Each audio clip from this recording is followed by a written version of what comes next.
படத்தோட ஆரம்பத்துல கடல்ல பயங்கரமான புயல் அடிச்சுக்கிட்டு இருக்க மீன் பிடிக்கிறதுக்காக ஒரு கப்பல் வந்திருக்கும். கப்பல்ல வேலை செய்யற எல்லாரும் மீன் பிடிக்கிறதுக்காக கடலுக்குள்ள போட்ட அந்த நெட் எல்லாத்தையும் எடுக்கிறதுக்காக ட்ரை பண்ணிட்டு இருப்பாங்களாம். அப்ப அங்க ஜோயி அப்படின்னு ஒருத்தன் இருப்பான். அவன் பக்கத்துல ஏதோ ஒரு மான்ஸ்டர் இருக்கிற மாதிரி தெரிய சடனா அந்த மான்ஸ்டர் இந்த ஜோயும் ஆள காணாம போக இத வில் அப்படிங்கிற அந்த போட்டோட ஓனர் கவனிக்கிறானா. எல்லாரும் அந்த ஜோய் எங்க போனா அப்படின்னு சொல்லி தேடுறாங்க.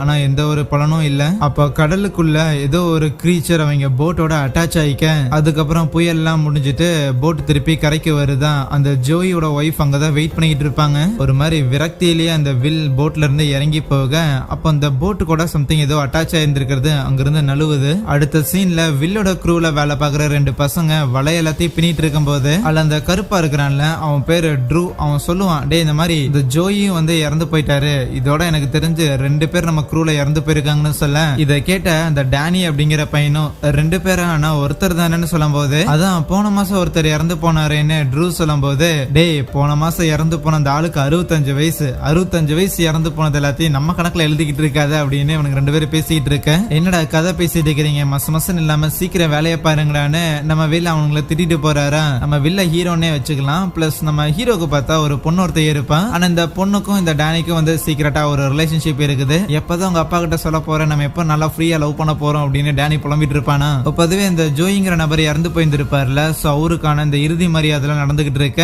அந்த இடத்துல நம்ம ஹீரோ கூட ஒருத்தர் வந்து குடிச்சிட்டு இருக்கிறாருல, சோ அவரு டேனியோட அப்பா தான். நம்ம கூட இவ்வளவு நாளா வேலை பார்த்துக்கிட்டு இருந்த ஒரு சக க்ரூ மேனை இழக்கிறதுங்கிறது எவ்வளவு கஷ்டமா இருக்குன்னு எனக்கு புரியுது. இருந்தாலும் என் பையன் டேனியை கொஞ்சமாவது பாத்துக்கடா அப்படிங்கிற மாதிரி சொல்றாரா. இன்னொரு பக்கம் நம்ம ஹீரோட பொண்ணு இருக்கிறாள், சோ அவளோட ஃப்ரெண்டு கிட்ட போயிட்டு, இங்க பாத்தியா எங்க அப்பாவுக்கு தெரியாம இங்க இருக்கிற ஒரு கேபினோட கீ ஆட்டையை போட்டேன், இன்னைக்கு நைட்டு பசங்களை கூட்டிட்டு அங்க போறோம், ஜாலியா ஃபன் பண்றோம்னு சொல்லிட்டு இருப்பா. அதுவே டேனி அந்த கேபினுக்கு ட்ரூவையும் கூப்பிடுவானா. அதுக்கு ட்ரூ, ஓகே நீங்க இன்னைக்கு போங்க, நான் நாளைக்கு காலையில வரேன், நைட் எனக்கு இங்க கொஞ்சம் வேலை இருக்குது அதெல்லாம் பாக்கணும்னு சொல்லிட்டு இருப்பானா. ஆனா அப்பா அவன் அங்க வச்சிருந்திருக்க தூண்டில ஏதோ ஒண்ணு மாற்ற மாதிரி இருக்க, எப்பா என்னைக்கு எதுவுமே சிக்காது, இன்னைக்கு அதிசயமா இருக்குன்னு சொல்லிட்டு வேகமா எடுக்கிறதுக்காக முயற்சி பண்ண நம்ம ஹீரோவும் வெயிட் பண்ணு சொல்லிட்டு ஒரு நெட்டை வந்து உள்ள தூக்கி போடுறானா. அந்த ட்ரூவும் அந்த தூண்டில் எடுக்கும் போது தூண்டில் வந்து அந்து போச்சு. ஆனா அந்த வலையில ஏதோ மாட்டின மாதிரி இருக்க, எடுத்தா அது வெறும் இறந்து போன பறவைகளா தான் இருக்கும். இது எனக்கு ஏதோ சரிப்பட்டு வரலங்கிற மாதிரி அந்த ட்ரூ சொல்லிட்டு இருக்க, அதுவே நம்ம ஹீரோ போன தடவை புயல்ல மாட்டிக்கிட்டோம், அதுலயே ஏகப்பட்ட சேதாரம் ஏற்பட்டுருச்சுன்னு பயங்கர கான்ல நின்னுகிட்டு இருக்கேன். ஆனா அப்போ நம்ம ஹீரோக்கு கடன் கொடுத்தவன் ஒருத்தன் வருவான். வந்துட்டு எப்படா கடன் அடைக்க போற, இப்படியே போச்சு அப்படின்னா உன் க்ரூல இருக்கிற ஒவ்வொருத்தரையும் நீ அழுதுகிட்டே இருப்ப போலேன்னு வெறுப்பேத்தும் போது அப்ப அந்த ஊரோட ஷெரீஃப் ஒருத்தர் வராரு. நம்ம ஹீரோவோட அண்ணனா தான் இருக்கும். என் தம்பி அதெல்லாம் கரெக்டா பே பண்ணிடுவான், நீ போய் அப்படின்னு அந்த கடன்காரன் அனுப்பி வைக்க, சார் தம்பி எனக்கு கொஞ்சம் டைம் இருந்துச்சு அப்படின்னா ஒரு முக்கியமான விஷயம் இருக்குது, அதை போய் 2 பேரும் பாப்போமான்னு ஒரு ரிசர்ச்சர் ஒரு லேடி ஒருத்தங்க இருப்பாங்க, அவங்கள போய் மீட் பண்ண அந்த ஒரு லேடி இங்க இருக்கிற தண்ணிகள்ல இருந்து ஒரு வித்தியாசமான ஒரு ஆல்கே ஒன்னு எடுத்து வந்திருப்பாங்க, ஒரு பாசம் ஒண்ணு. சோ இந்த ஆல்கே வந்து கொஞ்சம் டாக்ஸிக்கா இருக்கிற மாதிரி தெரியுது. மேபி இந்த ஒரு பகுதியில மீன்கள் வந்து அதிகமா இல்லாததுக்கு காரணம் ப்ராபபிலி இதுவா இருக்கிறதுக்கான சான்சஸ் இருக்குதுன்னு சொல்லிக்கிட்டு இருக்கேன். இன்னொரு பக்கம் அந்த ஃப்ரெண்டு பொண்ணு இருக்கிறாள், சோ அவ போய் ட்ரூவை மீட் பண்ணிட்டு, ஏண்டாடி அவங்க 2 பேரும் லவ் பண்றாங்க, அந்த ஒரு கேபினுக்கு போறாங்க, என்னையும் கூட்டிட்டு போறாங்க, நீயும் எங்க கூட வந்தீங்கன்னா நல்லா இருக்கும், நான் மட்டும் ஒரு 3வது நபரா அவங்க கூட போறதுங்கிறது அவ்வளவு நல்லா இல்லடான்னு சொல்ல அவளுக்கு ஒரு உம்மா கொடுத்துட்டு, நீ இப்ப போ, நான் நாளைக்கு காலையில உங்களை வந்து மீட் பண்றேன்னு அவளை அனுப்பி விடுறானா. ஆனா அப்போ தண்ணிக்குள்ள இருந்து சம்திங் ஏதோ ஒண்ணு இவங்களை நோட் பண்ற மாதிரி தெரிய, அதுவே நம்ம ஹீரோ கணக்கு எழுதி வச்சுக்கிட்டு என்னடா இது இப்படி இடிக்குதுன்னு சொல்லி சரக்கடிச்சிட்டு இருக்கிறானா. இங்க ட்ரூவும் வேலை பார்த்துக்கிட்டு இருக்கும் போது தண்ணிக்குள்ள ஏதோ ஒண்ணு இருக்கிற மாதிரி தெரியுமா, என்னடா இதுன்னு ஒரு கட்டை எடுத்து அடிக்கிறதுக்காக அவன் தயாராக பார்த்தா அந்த இடத்துல அது ஏதோ இன்விசிபிளா வந்து நின்ன மாதிரி தெரியும். அவனுக்கு அங்க ஏதோ ஒண்ணு இருக்குன்னு தெரியுது. அடிக்கிறதுக்காக கிட்ட போகும்போது அது அவன் மேல ஏதோ பச்சை கலர் சம்திங் எச்சி மாதிரி திருப்பி விட்டுருமா. அது அவன் மேல பட்ட உடனே அவன் ஒரு மாதிரி மயங்கி அதே இடத்துல கீழே விழுக அந்த மான்ஸ்டர் அவனை அட்டாக் பண்ணுது. அப்படியே கட் பண்ணா அடுத்த நாள் காலையில நம்ம ஹீரோ மீன் பிடிக்கலான்னு கிளம்ப இருக்கிறானா. அப்போ அந்த கடங்கார வந்துட்டு, டே இப்ப எல்லாம் போகாத, ஏதோ வெதர்லாம் சரியில்லைன்னு சொல்றாங்க போது நீ பொத்திட்டு அவனுக்கு காசு தானே வேணும்னு அவனோட கடைசி சேவிங்ஸையும் தூக்கி போட்டுறான். அதுக்கப்புறம் இந்த ட்ரூ பையன் எங்க போனான்னு சொல்லி தேடி வர அங்க எல்லாம் போட்டதெல்லாம் போட்டபடியே இருக்குமா. அப்ப அங்க ஏதோ பச்சையா ஜெல்லி மாதிரி இருக்கிற விஷயத்த அவன் கவனிக்கிறானா. அப்பதான் இது அந்த ஜோயி இறந்து போற அன்னைக்கும் அவனோட போட்ல அவன் கவனிச்சிருந்திருப்பான். அப்ப அந்த ரிசர்ச்சர் லேடி அங்க ஒரு வேலையா வரும்போது அந்த லேடியை கூப்பிட்டு இது என்னன்னு பாருங்கன்னு சொல்லும் போது அவளுக்கு இது என்னன்னு தெரியலையா. ஆனா அதே மாதிரி அந்த இடத்துல நிறைய சிந்தி இருக்கிறத அவங்க கவனிக்கிறாங்களா. அப்போ தண்ணிக்குள்ள ஏதோ ஒரு கை மிதக்கிற மாதிரி தெரிய, அதுவே அந்த கேபின் ஹவுஸ்ல நம்ம ஹீரோவோட பொண்ணு இதை துணியெல்லாம் முடிச்சு வச்சுக்கிட்டு இருப்பாளா. அப்ப அங்க ஏதோ ஒரு சத்தம் வர மாதிரி தெரியும் போது கரெக்டா பின்னாடி வந்து நம்ம டேனியும் அவ கூட ரொமான்ஸ் பண்ணிட்டு இருக்கேன். அண்ட் எதுக்கிட்ட தேவையில்லாம ஜன்னலை போட்டு தட்டிட்டு இருக்கிறேன்னு கேட்கும் போது நான் அப்படி எதுவும் பண்ணலையே, ட்ரூ ஏன் இன்னும் இங்க வரல, என்னாச்சுன்னு போய் பாக்குறேன்னு கேட்க நம்ம டேனியும் சரிங்கிறான். அதுவே இங்க ட்ரூவோட பாடியை தண்ணியில இருந்து வெளியே எடுத்து வந்திருப்பாங்க. போலீஸ் எல்லாம் வந்திருப்பாங்களா. சோ நம்ம ஹீரோவோட அண்ணனும் வந்துட்டு இந்த மாதிரி என்ன கடிச்சதுன்னே தெரியல, அது சூறா கூட கிடையாது, எனக்கு என்னமோ இங்க ஏதோ ஒண்ணு பிரச்சனையா இருக்கிற மாதிரி தெரியுது. சோ அதனால இன்னைக்கு நீ மீன் பிடிக்க போகாம இருக்கிறது தான் நல்லதுன்னு சொல்லுவாரா. அப்ப நம்ம ஹீரோ அந்த ரிசர்ச்சர் பொண்ணு இருக்கிறாள், சோ அவளை கூட்டிட்டு போயிட்டு ஈவன் அந்த ஜோயி காணாம போன அன்னைக்கு கூட என் போட்லயும் இதே மாதிரி இந்த ஒரு ஜெல்லி மாதிரி ஒண்ணு இருந்துச்சுன்னு சொல்லி காட்ட அந்த ரிசர்ச்சர் பொண்ணு அந்த சப்ஸ்டன்ஸை வந்து ஒரு சாம்பிள் எடுத்து வச்சுக்கிறா, இது என்னன்னு பாக்கலான்னு. அப்ப அதுவே அந்த ஃப்ரெண்டு பொண்ணு இருக்கிறாள், என்னடா இந்த ட்ரூ எப்ப போல சொதப்பிட்டான் அப்படின்னு அவ பாட்டுக்கு வெயிட் பண்ணிட்டு இருக்கும்போது அங்க வந்து நம்ம ஹீரோவோட பொண்ணும் கவலைப்படாத அதெல்லாம் வந்துருவான், முதல்ல வந்து பிரேக்ஃபாஸ்ட் சாப்பிடுற வழியே பாருன்னு சொல்லும் போது இரு அவன் வந்ததுக்கு அப்புறம் வந்து சாப்பிடுறேன்னு அங்கே நின்னுகிட்டு இருப்பாளா. ஆனா அப்பதான் இவங்க வந்த போட் இருக்குதுல்ல, சோ அது கரையை விட்டு கொஞ்சம் தூரம் போற மாதிரி தெரிய ஐயோ என்ன தூரமா போகுதுன்னு சொல்லிட்டு போய் கயிறை பிடிச்சி இழுக்க ட்ரை பண்ணுவாளா. அப்போ தண்ணிக்குள்ள இருந்து வந்த மான்ஸ்டர் அவ மேலேயே அந்த பச்சை கலர் ஜெல்லியை துப்பி விட ஒரு ஓரமா போய் மயங்கிடுறாள. பார்த்தா அந்த ஒரு மான்ஸ்டருக்கு பின்னாடி இருந்து இன்னும் குட்டி குட்டியா சில மான்ஸ்டர்ஸ் எல்லாம் வருது, எல்லாம் ஒண்ணு சேர்ந்து அவளை காலி பண்ண. அதுவே நம்ம ஹீரோ போயிட்டு இந்த டேனியோட அப்பா இருக்கிறாருல, சோ அவரை மீட் பண்ணிட்டு டேனியோட அப்பாவுமே இதுக்கு முன்னாடி அவரோட ஒரு க்ரூ மேட்டை வந்து லூஸ் பண்ணிருப்பாங்க கடல்ல, அந்த 65 வயசான அந்த ஒரு நபரை தான். கண்டிப்பா ஏதோ ஒரு சுறாத அவனை வேட்டையாடி இருந்திருக்கணும் அப்படின்னு டேனியோட அப்பா சொன்னாலுமே ஸ்டில் நம்ம ஹீரோ நான் அதை பார்த்தேன், அந்த ஒரு கடல் மான்ஸ்டரை நான் என் 2 கண்ணாலையும் பார்த்தேன் அப்படின்னு சொல்லுவானா. இதை கேட்டு டென்ஷன் ஆன டேனியோட அப்பாவும் இங்க பாரு ஏதோ ஒன்னு உளறிட்டு இருக்காத, கடைசியில நீயும் உயிரோட இல்லாம போயிட போறேன்னு ஒரு மாதிரி அவனை வான் பண்ணிட்டு அங்கிருந்து போவானா. இன்னொரு பக்கம் இந்த டேனி பையன் விறகரிக்கிறதுக்காக கட்டை எல்லாத்தையும் கலெக்ட் பண்ணிட்டு இருக்கும் போது அந்த இடத்துக்கு அந்த மான்ஸ்டரோட குட்டி ஒன்று வருமா, அதை பார்த்து டேனியும் பயப்படுறான், அந்த மான்ஸ்டரும் டேனியை பார்த்து பயப்படுது. இது என்னடா வித்தியாசமா இருக்குதுன்னு அவனோட போன்ல போட்டோ எடுக்கிறதுக்காக போகும்போது டக்குன்னு அது அவனோட கையை கவ்விருமா. பயத்துல நம்ம ஹீரோ அங்க இருக்கிற ஒரு கல்ல தூக்கி வீச அந்த ஒரு மான்ஸ்டர் அங்கிருந்து பயந்துட்டு ஓடிடும். இன்னொரு பக்கம் நம்ம ஹீரோ அந்த ரிசர்ச்சர் இருக்கிறாங்களா அவங்கள மீட் பண்றதுக்காக வந்திருப்பானா, அந்த இடத்துல வந்து ஒரு கப்பலும் வந்திருப்பாங்க கேம்புக்காக. அவங்க அந்த பச்சை கலர்ல ஜெல்லி மாதிரி இருக்கிற அந்த ஸ்பெசிமனை கலெக்ட் பண்ணிட்டு போயிருந்திருப்பாங்கல்ல, சோ அது ஏதோ ஒரு விதமான பாய்சன் ஆமா, அது ஒருத்தர் மேல பட்டுருச்சு அப்படிங்கும் போது அவங்க கம்ப்ளீட்டா வந்து பேரலைஸ் ஆயிருவாங்க, அவங்களால நகரவே முடியாது. இது ஏதோ ஒரு கடல் வாழ் உயிரினத்தோட ஒரு வெனம் மாதிரி தான் தெரியுதுன்னு சொல்லிக்கிட்டு இருக்கேன். அப்ப அந்த ஒரு மான்ஸ்டர் அங்க இருக்கிற ஒரு மரத்து மேல உட்காந்துக்கிட்டு இருந்திருக்குமா, அது அங்க இருக்கிற அந்த கப்பலை வந்து அட்டாக் பண்ணும்போது உடனே உஷாரான ஹீரோ அந்த ரிசர்ச்சரை காருக்குள்ள உட்கார வச்சுக்கிட்டு கன்னை எடுத்துட்டு போவானா. அந்த மான்ஸ்டர் அங்க அவங்கள சாப்பிட்டுக்கிறதையும் அவன் கவனிச்சுட்டு ஷூட் பண்றான், அது பயங்கர வேகம் அங்கிருந்து எஸ்கேப் ஆகுது. அது இன்விசிபிளா இருந்தாலுமே ஸ்டில் அந்த கிளைகள் மேல அது ஏறி போகும்ல, அதோட அசைவுகளை வச்சு இன்னும் ஷூட் பண்றதுக்காக ட்ரை பண்ண, ஆனா அது அங்கிருந்து தப்பிச்சிருதான். அதுவே அந்த டேனியோட கையில அந்த மான்ஸ்டர் கடிச்சிருக்கும்ல, அதை அவன் கிளவிக்கிட்டு இருக்கும் போது நம்ம ஹீரோட பொண்ணு வந்துட்டு என்னாச்சுடான்னு கேட்க இங்க பாத்தியா இதுதான் எனக்கு கிடைச்சதுன்னு சொல்லி அந்த மான்ஸ்டரோட போட்டோ அவன் எடுத்து வந்திருப்பான், அதை காட்டுவானா. அந்த கப்பல்ல வந்து சாவடிச்சிருக்கும்ல அந்த இடத்துக்கு போலீஸும் வந்துட்டாங்க. நம்ம ஹீரோ கிட்டையும் சரி அந்த ரிசர்ச்சர் இருக்கிறாருல, சோ அவகிட்ட இன்வெஸ்டிகேட் பண்ணதுல பேசிக்கா நம்ம ஹீரோ மட்டும் தான் அந்த மான்ஸ்டரை பார்த்து இருந்திருக்கான். சோ அவ பாக்கல அப்படிங்கிற காரணத்தால நம்ம ஹீரோட விட்னஸ் மட்டும் ஏத்துக்க மாட்டேங்கிறானுங்க. ப்ராபபிலி அது ஒரு மான்ஸ்டரா இல்லாம யாராவது வந்து அந்த ஒரு ட்ரெஸ்ஸை போட்டுட்டு ஒரு சீரியல் கில்லிங் மாதிரி இதை பண்ணிட்டு இருக்கலாம்ல அப்படின்னு தான் சொல்றாங்களா. அதுவே டேனியும் ஹீரோவோட பொண்ணும் ரொமான்ஸ் பண்ணிக்கிட்டு இருக்கேன். அப்பதான் டேனியோட கை வீங்குற மாதிரி இருக்குமா, டே இது என்னன்னு பாக்குறதுக்கு முதல்ல ஹாஸ்பிட்டல் போடான்னு சொல்ல,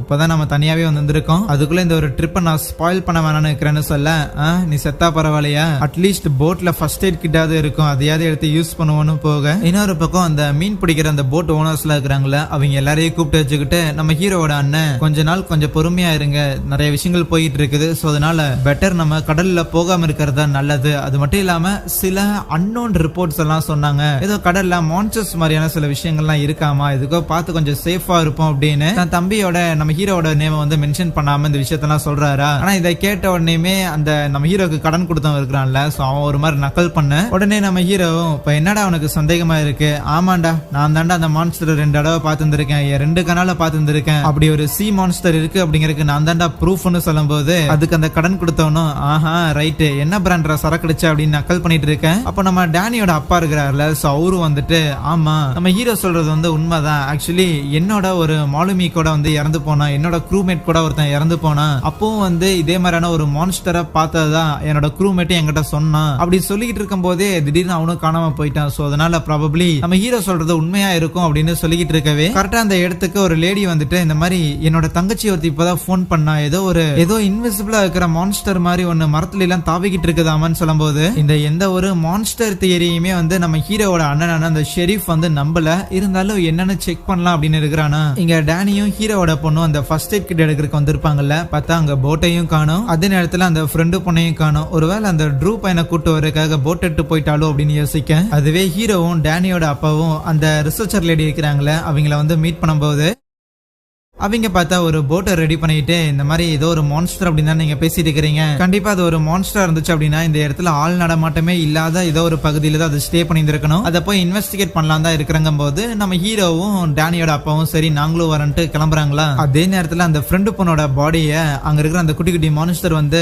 ஃபுல்லா சாப்பிட்டு காலி பண்ணிருச்சு. ஆனா தான் ஃப்ரெண்ட் எங்கேயாவது போய் தொலைஞ்சிட்டாலோன்னு ஹீரோவோட பொண்ணுமே அப்படியே காடு ஃபுல்லா தேடிட்டு அதுக்கப்புறம் வந்து ஒருவேளை ஏதாவது பைரட்ஸ்க்கு இதை தூக்கிட்டு போயிருப்பாங்களா அப்படின்னு யோசிக்க முட்டாள் மாதிரி யோசிக்காத போட் எடுத்துட்டு போய் ட்ரூவை கூட்டு வரதுக்காக தான் போயிருந்திருப்பான்னு டேனி கான்பிடண்டா தான் இருப்பான். அதே நேரத்துல ஹீரோவோட அண்ணன் அந்த ஹீரோக்கு கடன் கொடுத்தவன் அப்புறம் இன்னும் ஒரு 2 ஃப்ரெண்ட்ஸ் எல்லாம் ஒன்னா சேர்ந்துக்கிட்டு இது கண்டிப்பா ஏதோ ஒரு காட்டு விலங்கோட வேலையா தான் இருக்குன்னு அதை வேட்டையாடுறதுக்காக காட்டுக்குள்ள இறங்குறானுங்க. அதுவே இங்க இவங்க 3 பேரும் அந்த ஆத்துல ஒரு பர்டிகுலர் இடம் வரைக்கும் வந்துட்டு இந்த இடத்துக்கு மேலதான் கொஞ்சம் டீப்பரா இருக்கும். சோ மோஸ்ட் ப்ராபபிலி இங்க அந்த மான்ஸ்டர் இருக்க வாய்ப்பு இருக்குன்னு அந்த ரிசர்ச்சர் இது ஆபத்து அப்படின்னு ஹீரோ சொன்னாலும் ஐயோ அப்பெல்லாம் எதுவும் கிடையாதுன்னு ஆக்சிஜன் சிலிண்டர் எடுத்துட்டு உள்ள இறங்கிடுறாங்க. அதே நேரத்துல இங்க இவனுங்க வேட்டையாடுறதுக்காக வந்திருப்பானுங்களே. அப்ப நம்ம ஹீரோவோட அண்ணன் அங்க ஒரு மான் வந்து கொடூரமா வேட்டையாடப்பட்டிருக்கிறத பார்த்து அப்படியே பயங்கரமா ஷாக் ஆயிடுறான். ஒருவேளை தான் தம்பி சொன்னது உண்மையா இருக்கும் அப்படின்னு யோசிக்கும் போது அப்ப அங்க மரத்துல இருந்து அந்த ஒரு மான்ஸ்டரை இவங்கள கவனிச்சுக்கிட்டு இருக்க ஓகே தனியா போய் வேட்டையாடுவோம்னு சொல்லி எல்லாரும் பிரிஞ்சு போறாங்களா. அதுல ஒருத்தன் தனியா வந்துட்டு இருக்கும் போது அங்க மரத்துல பார்த்தா சம்திங் இது ஒரு அவுட்லைன் மாதிரி தெரியும். என்னடா இதுன்னு அவன் வாயை பிளந்து பாத்துக்கிட்டு இருக்க அவன் மூஞ்சி மேலே அந்த பாய்சனை துப்பிடும். இங்க ஹீரோவோட அண்ணனும் அந்த கடங்காரனும் ஒரு செகண்ட் மாத்தி மாத்தி ஷூட் பண்ணி இருப்பானுங்களா. ஆனா அப்போ யாரோ கத்துற மாதிரி இருக்க போய் பார்த்தா ஒருத்தன் இருப்பான். ஆனா இன்னொருத்தனோட குடல் மட்டும் அப்படியே தனியா கிடக்கும். சோ 4 பேர்ல ஒருத்தன் காலி. அப்ப அந்த இடத்துல அந்த மான்ஸ்டர் இன்விசிபிளா இருக்கிறத கவனிச்ச உடனே அந்த கடங்காரனும் ஷூட் பண்ண ஆரம்பிக்கிறானா. நம்ம ஹீரோவோட அண்ணன் தான் டேய் என்னடா அங்க எதுவுமே இல்ல எதை பார்த்துட்டா ஷூட் பண்ணிட்டு இருக்கீங்க புத்திக்கு சுயநினைவுல இருக்குதா அப்படின்னு திட்டிக்கிட்டு அவங்களை திருப்பி காட்டுக்குள்ள கூட்டிட்டு போக அதுவே இங்க டேனியோட கையில கடிச்சிருந்திருக்கும்ல பார்த்தா அவன் கை இன்னுமே மோசமாயிட்டே இருக்கும். இங்க இவனுங்களும் வேட்டையாடுறதுக்காக உள்ள போயிட்டு இருக்கும் போது அந்த மான்ஸ்டர் இவங்களை பின்னாடி ஃபாலோ பண்ணிட்டே வருமா. திடீர்னு அங்க இருக்கிற ஒருத்தனோட கால் அப்படியே பிடிச்சி தரத்தரன்னு எடுத்துட்டு போக வேகமா நம்ம ஹீரோவோட அண்ணனும் பின்னாடி வந்துட்டு அந்த ஒரு மான்ஸ்டர் இருக்கிறதையும் பாத்துறான். புல்லட் அடிப்படாம அது வேகமா அங்க இருந்து எஸ்கேப் ஆகுமா. ஆனா அந்த இடத்துலதான் அந்த கடங்காரன் இருப்பானா. அவன் பார்த்தா கரெக்டா அதை ஷூட் பண்ணிடுவான். அதுவும் கீழே விழுந்துரும். என்ன இலவிடா இதுன்னு அவன் பாத்துக்கிட்டு இருக்க அது டக்குன்னு எந்திரிச்சு அவனையும் அங்க சாவடிச்சிருது. இதெல்லாம் ஒரு பக்கம் நடந்துகிட்டு இருக்க இங்க அந்த ரிசர்ச்சர் பொண்ணு இருக்கிறாள் அவ தண்ணிக்குள்ள இருந்து ஒரு விதமான முட்டையை ஒன்னு இட்டு வந்திருப்பாளா. சோ மேபி அந்த ஒரு பர்டிகுலர் கிரீச்சரோட முட்டையை அது இருக்கிறதுக்கான வாய்ப்புகள் இருக்கு. அந்த கிரீச்சரால இந்த ஒரு முட்டையை போட முடியும் அப்படின்னா கண்டிப்பா அந்த கிரீச்சர் ஒண்ணு இருக்காது ஏகப்பட்டது இருக்கும் அப்படின்னு அவங்களுக்கு புரியுது. ஹீரோவோட பொண்ணும் நம்ம டேனியும் வந்து திருப்பி அவங்க கேபினுக்கு போகும்போது அந்த இடத்துல பார்த்தா அந்த ஃப்ரெண்டு பொண்ணோட துணி கொஞ்சம் இருக்கிறத பாக்குறாளா. கூடவே அந்த ஃப்ரெண்டு பொண்ணோட பாடி அங்க இருக்கிறத பார்த்துட்டு பயங்கரமா பயந்துடுறாங்க. அப்ப அங்க ஒரு குட்டி மான்ஸ்டர் வந்துட்டு நம்ம டேனியோட காலை பிடிச்சி அட்டாக் பண்ண ட்ரை பண்ண உடனே நம்ம ஹீரோவோட பொண்ணு ஒரு பெரிய பாறை தூக்கி அதோட நாக்கு மேல வைக்கும் போது அது ஏதோ ஸ்லிங் ஷாட் மாதிரி அந்த குட்டி அந்த பாறையில வந்து மோதிடுதா. இங்க ஹீரோ டேனியோட அப்பா அந்த ரிசர்ச்சர் 3 பேரும் கரைக்கு வந்துடுறாங்க. ஏன்னா என் பொண்ணு போனே எடுக்க மாட்டேங்கிற அப்படின்னு போன் பண்ணி நம்ம ஹீரோ புலம்பிட்டே வந்துகிட்டு இருக்க உன் பொண்ணு டேனி அதுக்கப்புறம் வேற ஏதோ ஒரு பொண்ணு இவங்க 3 பேரும் போட் எடுத்து போறத நான் கவனிச்சேன் அப்படிங்கிற மாதிரி அவ சொல்லுவாளா. இது வேறையா அப்படின்னு நம்ம ஹீரோக்கு ஒரு மாதிரி காண்டா இருக்கு. முதல்ல போயிட்டு அங்க இருக்கிற ரேடியோல அவங்க அண்ணனை கான்டாக்ட் பண்ணலாம் அப்படின்னு தான் போவாங்களா. சோ அங்க அந்த ஜோயோட வைஃப் தான் இருப்பாங்க. நம்ம ஹீரோவோட அண்ணனை கான்டாக்ட் பண்ண ட்ரை பண்ணும்போது ரிப்ளை வரல. இப்ப இன்னொரு பயம் வேற. உடனடியே அந்த ரிசர்ச்சரும் நம்ம ஹீரோவும் கன்னை எடுத்துட்டு அவங்க அண்ணன் எங்க பண்ணணும் அந்த இடத்துக்கு போக இங்க டேனியும் நம்ம ஹீரோவோட பொண்ணும் அந்த கேபினுக்கு வந்துருவாங்களா. ஆனா அப்போ அந்த டேனியோட கை இன்னும் மோசமாயிட்டே இருக்க அப்போ ஹீரோட பொண்ணுக்கு ஏதோ ஒரு சத்தம் கேட்கிற மாதிரி இருக்கும். என்னன்னு பைனாகுலர் வச்சு பார்க்கும்போது அந்த இடத்துல இன்னும் சில அந்த மான்ஸ்டர்ஸ் எல்லாமே இருக்குமா. ஏகப்பட்ட குட்டிகள் இருக்கும் போல. ஏதாவது பண்றான்னு நம்ம ஹீரோட பொண்ணு கத்திக்கிட்டே இருக்க நான் என்ன பண்றது உங்க அப்பா என்ன வேட்டைக்காரனா துப்பாக்கி வச்சிருக்கு அப்படின்னு யோசிக்கும் போதுதான் அந்த கேபின்ல மீன் பிடிக்கிறதுக்கு தேவையான அந்த எக்யூப்மெண்ட்ஸ் எல்லாம் இருக்கும்ல. சோ அது எல்லாத்தையும் வச்சு ஏதாவது ஒரு ஈட்டி மாதிரி பண்றாங்க. ஆனா வெளியே இருந்த மான்ஸ்டர்ஸ் இவங்களை அட்டாக் பண்றதுக்காக வீட்டுக்குள்ளே வர ட்ரை பண்ண இவங்களும் முடிஞ்ச அளவுக்கு அங்க ஜன்னல் கதவுகள் எல்லாத்துக்கும் வந்து ஏதாவது ஒரு பொருள் கொடுத்து முட்டை வைக்கிறதுக்காக ட்ரை பண்றாங்களா. சேஃபா இருக்கிறதுக்காக மேல் மாடிக்கு போகும்போது ஒரு மான்ஸ்டர் வேகமா ஜன்னல் உடைச்சிட்டு அட்டாக் பண்றதுக்கு வர எப்படியோ நம்ம ஹீரோவோட பொண்ணு அதை குத்தி சாச்சிடுறான். ஆனா அது திருப்பி கத்திக்கிட்டே இருக்க இவங்களை அட்டாக் பண்றதுக்காக இன்னும் ஏகப்பட்ட அந்த குட்டி குட்டி மான்ஸ்டர்ஸ் வர ஆரம்பிச்சிடும். உடனடியா நம்ம ஹீரோ அங்க இருக்கிற ஒரு கரண்ட் ஒயர் ஒன்னு எடுத்துட்டு அந்த ரூஃப் பார்த்தா ஏதோ இரும்புல பண்ணிருப்பாங்க போல. சோ அது மேல ஷாக் கொடுக்கலாம் அப்படின்னு ட்ரை பண்ணுவான். அந்த மான்ஸ்டர் அவனோட கையில வந்து நாக்க போட்டு பயங்கரமா சுத்தி வச்சிரும். இருந்தாலும் எப்படியோ மேனேஜ் பண்ணி அந்த ஒயர் அந்த தகரத்துல பட வைக்கும் போது அந்த மான்ஸ்டர்ஸ் எல்லாத்துக்கும் ஷாக் அடிச்சிரும். அதுவே டேனியோட அப்பா இருக்கிறாருல அவரு சில மீன் துண்டுகள் எல்லாத்தையும் வந்து ஒரு ட்ராப் மாதிரி செட் பண்ணிட்டு அந்த ஒரு மான்ஸ்டரை பிடிக்கிறதுக்காக ஒரு கூண்டை ஒன்னு ரெடி பண்ணிருக்காரு. அங்க வந்து இறந்து போன அந்த ஜோயோட ஒய்ஃப் நீ என்ன லூஸ் ஆயிட்டாயான்னு கேட்டா இதை பிடிச்சா போதும் லூஸ் ஆனாலும் பரவாயில்ல அப்படின்னு சொல்லிட்டு அந்த ரத்தத்தை எல்லாத்தையும் எடுத்து அவன் மேலேயே அவன் தேய்ச்சிக்கிறான். ஹீரோவும் அந்த ரிசர்ச்சரும் காட்டுக்குள்ள போயிருப்பாங்கல்ல அங்க அவங்க அண்ணனோட அந்த பாடியை பாக்குறாங்க. வாக்கி டாக்கில அந்த ஜோயோட ஒய்ஃப் பேசிக்கிட்டே இருப்பாங்களா. சோ அவங்க கிட்ட இந்த மாதிரி எங்க அண்ணன் வந்து இறந்து போயிட்டான் அப்படிங்கிற இன்ஃபர்மேஷன் சொல்லும் போது உடனே இந்த விஷயத்த அந்த ஜோயியோட ஒய்ஃப் நம்ம டேனியோட அப்பா கிட்ட சொல்லலாம் அப்படின்னு வருவாங்களா. அப்ப அந்த மான்ஸ்டர் அவங்களுக்கு பின்னாடி தான் நிக்குதுங்கிறத டேனியோட அப்பா பார்த்துட்டு அவங்கள வார்ன் பண்றதுக்குள்ளேயே அது உள்ள போந்து ஜோயோட ஒய்ஃப் தலையை வந்து தனியா எடுத்துருதான். இப்ப இவரு கூண்டுக்குள்ளதான் இருக்கிறாரு. ஆனா அவரு எஸ்கேப் கிடையாது. அவர் மேலே அந்த ஒரு பாய்சனை போட்டு அவரை பேரலைஸ் பண்ணி அவரை கடிக்க போக இங்க டேனியும் ஹீரோட பொண்ணு ஓரளவுக்கு சேஃபா இருக்கும் போது அப்ப டேனி தான் இங்கே இருந்தாலும் நம்மளை யாரும் காப்பாத்துறதுக்காக வரமாட்டாங்க. எனக்கு தெரிஞ்சு இங்க இருந்து நம்ம கிளம்புறதான் பெட்டரா இருக்கும். உங்க அப்பாவோட ஒரு பழைய போட்டு இந்த ஐலாண்ட்ல இருக்குதானே, அந்த போட்ல கண்டிப்பா ரேடியோ இருக்கும். அது மூலமா யாரையாவது ஹெல்ப்புக்கு கான்டாக்ட் பண்ணலாம் அப்படின்னு முடிவு எடுக்கிறாங்களா. இங்க ஹீரோவுமே பார்த்தா அவங்க அண்ணனோட கார்ல வந்து ஏகப்பட்ட புல்லட்ஸ் எல்லாம் இருக்கும். அது எல்லாத்தையுமே வந்து அள்ளி எடுத்து போட்டுக்கிறான். இன்னைக்கு அந்த மான்ஸ்டரை காலி பண்ணிடணும்னு முடிவெடுக்க அதே நேரத்துல இங்க ஹீரோவோட பொண்ணும் டேனியும் வெளியே வந்துட்டு ஷாக் அடிச்சு இறந்து போன அந்த மான்ஸ்டர் எல்லாத்தையும் பார்த்துட்டு கொஞ்சம் தூரம் நடந்து போயிருப்பாங்க. பின்னாடி ஒண்ணு வந்து அப்படியே டேனியோட கழுத்திலே கடிக்குது. அடுத்து ஹீரோவோட பொண்ணோட கழுத்தை வந்து அதை அப்படியே சுத்திக்கிட்டு கடிக்கிறதுக்காக போக எப்படியோ டேனி எந்திரிச்சு அந்த மான்ஸ்டரோட தலையை வந்து அடிச்சு அப்படியே தனியா எடுத்துறானா. நல்ல வேலை 2 பேருக்கு பெருசா எதுவும் ஆகல. அங்கிருந்து வேகமே எஸ்கேப் ஆகி போக ஹீரோவும் ரிசர்ச்சரும் இங்க திருப்பி கரைக்கு வந்திருப்பாங்களா. பார்த்தா அங்க ஜோயோட ஒய்ஃப் இறந்து போயிருப்பாங்க. அது மட்டும் இல்லாம டேனியோட அப்பாவுமே இறந்து போயிருப்பாரு. சோ அவரை அட்டாக் பண்ண முடியல அப்படின்னாலும் அந்த பாய்சனே அவரை சாவடிக்கிறதுக்கு போதுமானதா இருந்திருக்குமா. அப்ப அங்க ஏதோ பீப் சவுண்ட் கேக்குற மாதிரி இருக்க அது வந்து ஒரு ஜிபிஎஸ் இருக்கும். கடைசியா சாகருக்கு முன்னாடி அந்த டேனியோட அப்பா அந்த மான்ஸ்டர் அட்டாக் பண்ணும்போது அது மேல ஒரு ஜிபிஎஸ் செட் பண்ணி இருந்திருப்பாரு போல. அதே நேரத்துல டேனியும் நம்ம ஹீரோவோட பொண்ணும் அந்த ஒரு போட் இருக்கிற இடத்துக்கு வந்துடுறாங்களா. நேரா கம்யூனிகேஷன் ரூமுக்கு போனா அந்த இடத்துல இருக்கிற ரேடியோ எதுவுமே வேலை செய்யற மாதிரி கண்டிஷன்லயே கிடையாது. சோ மேபி ஏதாவது எமர்ஜென்சிக்கு ஃபிளார் கன் இது இருக்கான்னு செக் பண்றதுக்காக போக இவங்க இருக்கிற அந்த போட்டுக்கு அந்த ஒரு மான்ஸ்டரும் வந்துருதான். அந்த மான்ஸ்டரை ஃபாலோ பண்ணிட்டு நம்ம ஹீரோவும் அந்த ரிசர்ச்சர் பொண்ணும் அங்க வர அப்ப அந்த ஐலாண்ட்ல அந்த ஃப்ரெண்டு பொண்ணு இருக்கிறாள். சோ அவளோட பாடி இருக்கிறதே அவங்க பாக்குறாங்க. சோ அந்த ஃப்ரெண்டு பொண்ணோட பாடி இங்க இருக்கு அப்படின்னா ப்ராபபிலி என்னோட பொண்ணும் அந்த டேனி இங்கதான் இருக்க வாய்ப்பு இருக்குன்னு ஹீரோக்கு புரியுது. இங்க டேனியுமே ஒரு ஃபிளார் கன் அவனை கண்டுபிடிச்சிடறானா. அதை எடுத்து அவங்க ஷூட் பண்ணும்போது அதே நேரத்துல நம்ம ஹீரோ பார்த்தா அவங்களோட கேபினுக்கு தான் போயிருந்திருப்பான். பட் அப்பதான் இந்த மாதிரி ஃபிளார் கன் மேல ஷூட் பண்றாங்க அப்படின்னு தெரிஞ்சுக்கிட்டு நேரா அந்த இடத்த நோக்கி வர இதை பார்த்து யாராவது உதவிக்கு வரக்கு முன்னாடி நம்ம கொஞ்சம் சேஃபா எங்கேயாவது இருக்கணும் அப்படின்னு 2 பேரும் யோசிச்சுக்கிட்டு இருக்கேன். அப்ப வெளியில அந்த ஒரு மான்ஸ்டர் கத்துற மாதிரி இருக்குமா. வேற வழி இல்லாம டேனி நம்ம ஹீரோவோட பொண்ணு அங்க ஒரு ரூம்குள்ள வச்சு அப்படியே பூட்டி விட்டுருவானா. அந்த மான்ஸ்டர் கத்துற சத்தம் நம்ம ஹீரோக்கும் கேட்டு இருந்திருக்கும். சோ பார்த்தா அந்த இடத்துல ஏகப்பட்ட அந்த குட்டி குட்டி மான்ஸ்டர் எல்லாமே அந்த குரல் கேட்ட இடத்த நோக்கி போக ஆரம்பிக்க அந்த ரிசர்ச்சர் தான் சொல்றாங்க அது அந்த அம்மா மான்ஸ்டர் தான் கத்திருந்திருக்கும். உணவு இருக்குது சீக்கிரம் வாங்க அப்படின்னு அந்த குட்டிகள் எல்லாத்தையும் கூப்பிடுதுன்னு சொல்ல அப்படின்னா கண்டிப்பா என் பொண்ணு அங்கதான் இருக்கணும்னு வேகமா அந்த போட் இருக்கிற இடத்துக்கு வராங்களா. ஹீரோட பொண்ணு சேஃபா இருக்கணும்னு ஒரு ரூம்குள்ள அழைச்சிட்டு இருந்திருப்பாங்கல்ல. அதுவும் சேஃப் இல்ல போல. அங்க இருக்கிற வென்டிலேஷன்ல ஏதோ வர மாதிரி சத்தம் கேட்க இவ்வளவு அங்க இருக்கிற ஒரு கோடாரி ஒண்ணு வந்து கையில எடுத்து வச்சுக்கிறாளா. அந்த வென்டிலேட்டர்ல இரும்பு கிரிட்டெல்லாம் வச்சு பூட்டி இருந்திருக்கு. இருந்தாலும் அந்த ஒரு மான்ஸ்டர் அது வழியா வர ட்ரை பண்ணிக்கிட்டு இருக்கேன். இங்க ஹீரோவுமே பார்த்தா நம்ம டேனியை மீட் பண்ணிடுறானா. ஓகே வந்துட்டீங்களா, நல்ல வேலை, உங்க பொண்ணு இங்கதான் சேஃபா இருக்கிற, சீக்கிரம் வாங்க அப்படின்னு கூட்டிட்டு போகும்போது டக்குன்னு அந்த மான்ஸ்டர் நாக்கு போட்டு அவன் அப்படியே மேல தூக்கிடும். இங்க டேனியோட பொண்ணு அட்டாக் பண்றதுக்காக அந்த மான்ஸ்டர்லாம் வந்திருக்கும்ல, ஒரு கோடாரியும் கத்தியை வச்சுக்கிட்டு எல்லாத்தையும் வெட்டிக்கிட்டு இருக்க எப்படியோ அவரோட குரல் கேட்டு நம்ம ஹீரோ வந்து காப்பாத்திடுறாங்களா. பட் இருந்தாலும் சாரி டேனி இறந்து போயிட்டாங்கிற மேட்டரை சொல்லிட்டு 3 பேர் எப்படியாவது அங்க இருந்து எஸ்கேப் ஆகலான்னு பார்க்கும்போது ஆனா அப்பதான் அந்த போட்டோட அடியில அந்த மான்ஸ்டர் ஏகப்பட்ட முட்டையெல்லாம் போட்டு வச்சுக்கிறத கவனிக்கிறாங்க. சோ இப்போதைக்கு அந்த மான்ஸ்டரையும் சரி இந்த ஒரு குட்டிகளையும் சரி எப்படியாவது அழிச்சிட்டு போகணும் அப்படின்னு யோசிச்சுட்டு அங்க சில சிலிண்டர்ஸ் எல்லாம் இருக்குமா அதையெல்லாம் கொண்டு வந்து வச்சுட்டு கயிறுலாம் வச்சு ஏதோ ட்ராப் மாதிரி எல்லாம் செட் பண்றாங்க. ஒரு கைவிடப்பட்ட ஒரு கார் ஒண்ணு இருக்கும். அதுல இருக்கிற மிச்ச மீதி பெட்ரோலையும் வந்து பயன்படுத்திட்டு இருக்க அப்ப அந்த ஜிபிஎஸ் ஓட சிக்னல் வந்து அதிகமா கேட்க ஆரம்பிக்குமா. அந்த மான்ஸ்டர் கிட்ட வருதுன்னு நினைக்கிறேன். உடனடியா கிளம்புங்கன்னு அந்த ரிசர்ச்சரையும் தன்னோட பொண்ணையும் அங்க இருந்து போக சொல்லிட்டு கரெக்டா அந்த மான்ஸ்டரும் அந்த இடத்துக்கு வர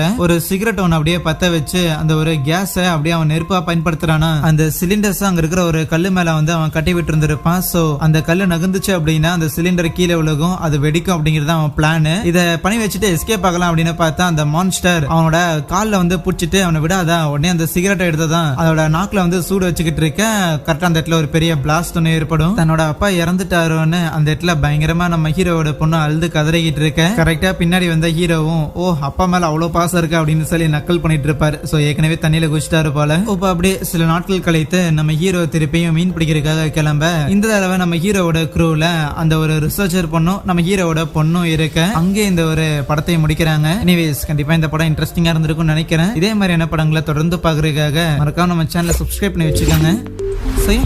தேங்க்யூ.